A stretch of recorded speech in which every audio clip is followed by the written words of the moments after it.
வணக்கம். நம்ம இந்த பதிவில் என்ன பார்க்க போகிறோம் அப்படின்னா, ஒரு ஜாதகரோட குணம் எப்போ மனம் வீசும் அப்படின்னா, ஜாதகர் ஆணாக வேணாலும் இருக்கலாம், பெண்ணாக வேணாலும் இருக்கலாம். ஜாதகர் யாராக வேணாலும் இருக்கலாம். ஆனால் அவங்களோட மனசு எப்போ புகழ் பெறும், இல்லை அவர் எப்போ புகழ் பெறுவார், எப்படி புகழ் பெறுவார் அப்படின்னா, எந்த ஒரு நிகழ்ச்சியும் தானாக நடக்கிறது கிடையாது. கிரக சுழற்சியாலேயே எந்த ஒரு நிகழ்ச்சியும் நடைபெறும். சரி, அந்த மாதிரி நிகழ்ச்சியில் நீங்கள் கலந்துக்கும்போது உங்கள்கிட்ட ஒவ்வொருத்தரும் ஒவ்வொரு கேள்வியை எழுப்பலாம், இல்லை உங்கள்கிட்ட ஒவ்வொருத்தரும் ஒவ்வொரு மாதிரி நடந்துக்கலாம். சில பேர் உங்களுக்கு இந்த விஷயம் உங்களுக்கு தெரியாது அப்படிங்கிறத உங்கள்கிட்ட சொல்லலாம். சில பேர் இந்த விஷயம்லாம் இவருக்கு எங்கே தெரிய போகுது அப்படின்னு நினச்சிக்கிட்டு அதை உங்களை வச்சுக்கிட்டு பக்கத்தில் அதை கமெண்ட் பண்ணலாம், இல்லை அதை சொல்லி காட்டலாம். அந்த மாதிரி ஒரு நிகழ்ச்சியில் உங்கள்கிட்ட எக்ஸ்பீரியன்ஸ் பண்ணுறாங்கன்னு வச்சுங்க. அதாவது இந்த மாதிரிலாம் ஒரு விஷயம் உண்டு அப்படின்னு சொல்லும்போது, பட்டு அது ஆல்ரெடி உங்களுக்கு தெரிஞ்சிருந்தால் கூட அதை தெரியாத மாதிரியே உங்கள் முகபாவனையை வச்சுக்கோங்க. ஏன் அப்படின்னா, அது உங்களுக்கு தெரியாது, நம்ம மூலியமாக இவருக்கு தெரிய வைப்போம் அப்படின்ட்டு அவங்க ஒரு இன்ட்ரெஸ்ட்டோடு சொல்லுவாங்க. நீங்கள் அப்போது இதுதானா, இதுதான் எனக்கு முன்னையே தெரியுமே அப்படின்னு சொன்னீங்கன்னா, அவங்க மனசு அங்கே ரொம்ப உடஞ்சி போயிடும். இந்த விஷயத்தை நீங்கள் உள்வாங்கிட்டீங்கன்னா உங்கள் மனசு அங்கே பக்குவப்படும். இதுபோல் உங்களுக்கு தெரிஞ்ச விஷயத்த பல பேர் உங்களுக்கு தெரியாதுன்னு நினச்சிக்கிட்டு உங்கள்கிட்ட சொல்லும்போது அதை அப்படியே அமைதியாக ஏற்றுக்கோங்க. அது உங்களுக்கு தெரிஞ்சிருக்கும், பட்டு அது தெரியாத மாதிரியே நடிச்சுக்குங்க. ஏன்னா அது ஆச்சரியமாக அப்படியா அப்படின்னு கேட்டிங்கன்னா அவங்களோட சந்தோஷம் இரட்டிப்பாகும்.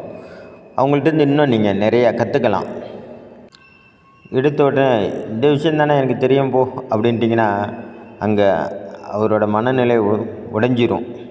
அதே நேரத்தில் அந்த இடத்துல நீங்கள் அமைதியாக அதை ஏற்றுக்கிட்டிங்கன்னா உங்களுக்கு ஏதோ புரியாததை புரிய வச்சிட்ட மாதிரி அவருக்கு ஒரு சந்தோஷம். அதை நீங்கள் கண்ணில் பார்க்கலாம், அவர் கண்ணில். அதே போல் உங்களை யாராச்சும் ஒரு கேள்வி கேட்டாக்கா அது உங்களுக்கு தெரிஞ்சிருந்தால் கூட, அதாவது உனக்கு இந்த விஷயம் தெரியுமா அப்படின்னு கேட்டால் கூட தெரியாத மாதிரி ஆக்ஷன் பண்ணிட்டு அதுக்கான விடையை அந்த நபர் வாயாலே வர வச்சு பாருங்கள்.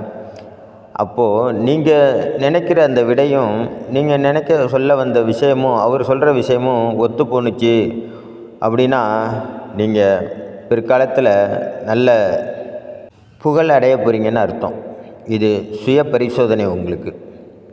அதாவது எல்லாமே தெரிஞ்சிருந்தாலும் எதுவுமே தெரியாத மாதிரியே வாழுங்கள். இந்த மனுஷால் கூட்டத்தில் நம்ம எல்லாமே தெரிஞ்ச மாதிரி நடித்தோம்னா அவனுக்கு தான் எல்லாமே தெரியுமே அப்படின்ற மாதிரி அலட்சியப்படுத்திடுவாங்க. எதுவுமே தெரியாத மாதிரி நீங்கள் நடந்துக்கிட்டிங்கன்னா உங்களை தேடி எல்லா விஷயத்தையும் சொல்லுவாங்க. இந்த மாதிரி ஒரு நேரத்தில் அவங்க சில விஷயத்தை அதில் மறந்து